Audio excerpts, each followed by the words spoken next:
Some roads seem peaceful, but in a split second they turn into high-speed battlegrounds. The roar of engines flashing red and green lights cutting through the night, and a tense game of wits between reckless drivers and law enforcement.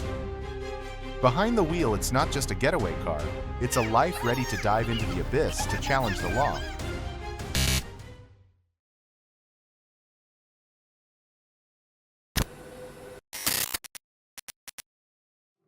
John Miller, a familiar name in police records for over 2 decades. A life drifting between crime and fleeting freedom.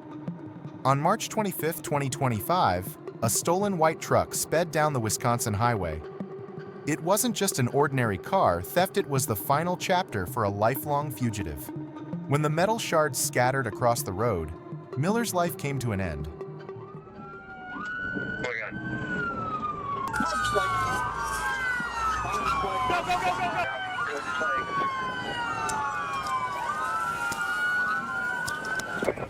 Just going over the underpass in like 2-3 seconds here.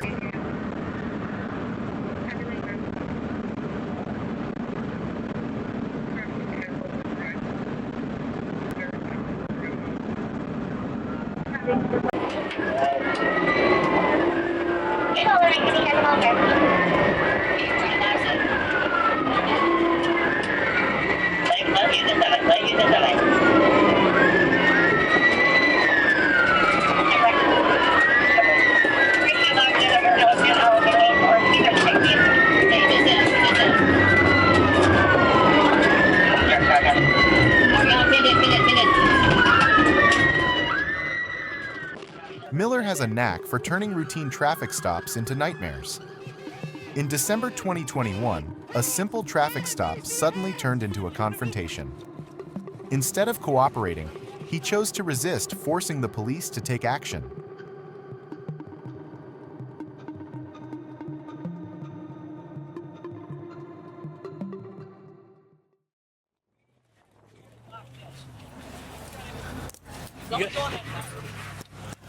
I'm coming. You got it, County?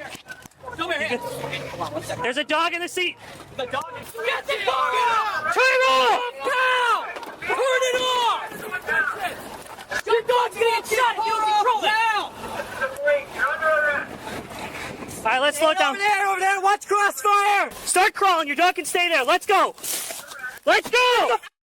You get 3 seconds before you're tased. I'm dragging your ass out. Let's go. Later, the truth came out, explaining why Miller was willing to risk everything rather than surrender.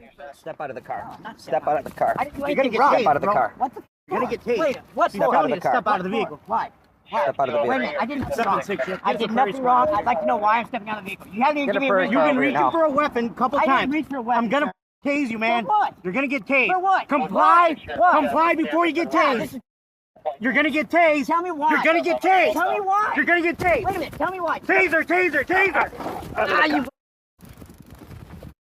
Stop. Stop. On the ground. Get on the ground. Get on the ground. Stop it. I'm down. Get on the ground. 50 grams of meth in his jacket pocket, a bullet that sealed John Miller's fate. From drug possession to resisting the cops, he plunged straight into a world of crime. The crime list just kept growing: court order evasion, drunk driving, dealing stolen goods. The recent chase was the final blow, over 40 charges with 36 counts just for fleeing. If the court hands down the full sentence, Miller will die in prison with 270 years behind bars. While the country watched the Independence Day fireworks, John Robert Stevenson had his own way to celebrate speeding in a purple Dodge Charger. Before he even realized it, his car slammed into ASP Bob Love's police car at over 90 miles per hour.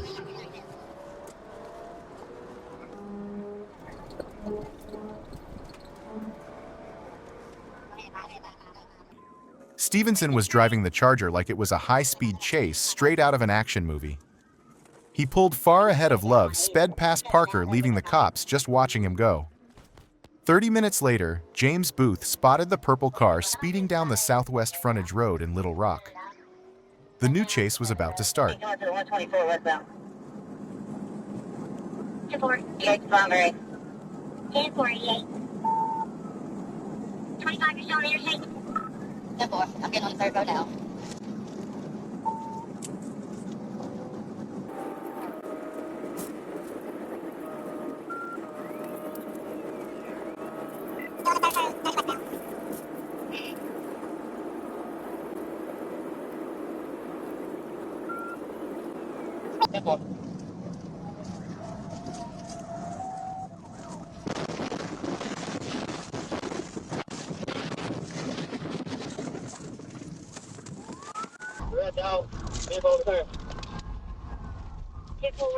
No matter how skillfully Stevenson handled that Charger, he couldn't get away from the ASP.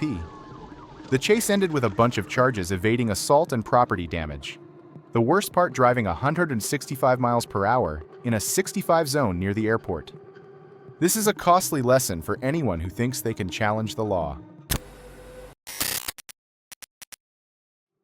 Under the flashing red and blue lights, the police sirens blared loudly. The black Chevrolet SUV sped like a bullet chased by a convoy of police cars. But the scariest part wasn't the speed. It was the desperate cry over the 911 call, "Please let me go." On May 19, 2025, Fond du Lac police spotted the vehicle after it fled a checkpoint in Grand Chute. When the sirens went off on Highway 151, the driver immediately chose to fight back, flooring the gas pedal, ignoring the consequences. Then something no one expected, the SUV headed straight for Fond du Lac Airport. The chase was about to end in the most unexpected place.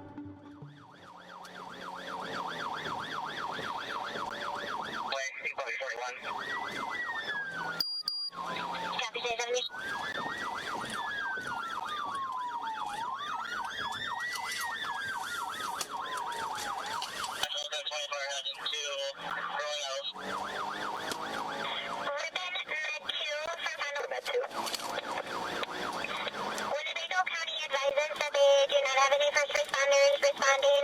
They would like to know if you want them to page the next clearance first responder to...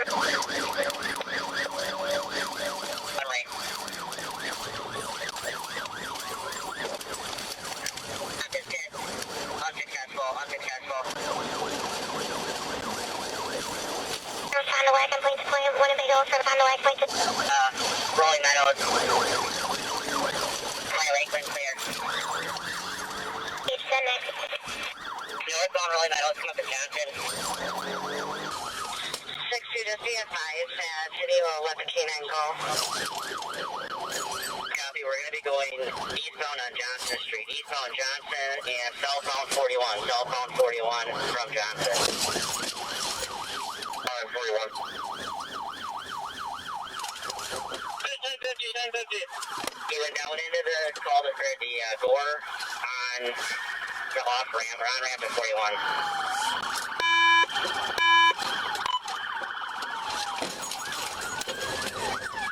Someone stay on Rolling Meadows.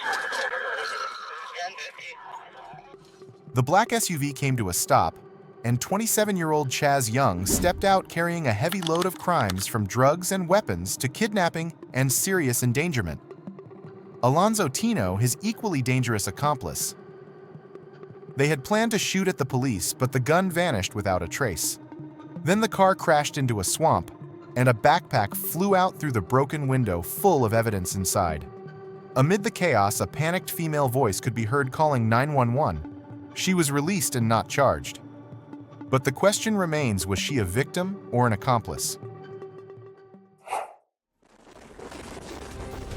In the end, no matter how fast they drove or how cleverly they tried to hide the wheels, can't keep turning forever against justice. The speed will stop eventually and the sentence will begin. Those chases leave a cold reminder running only shortens the road, and in the end, the outcome is always the same. Criminals sooner or later have to pay the price.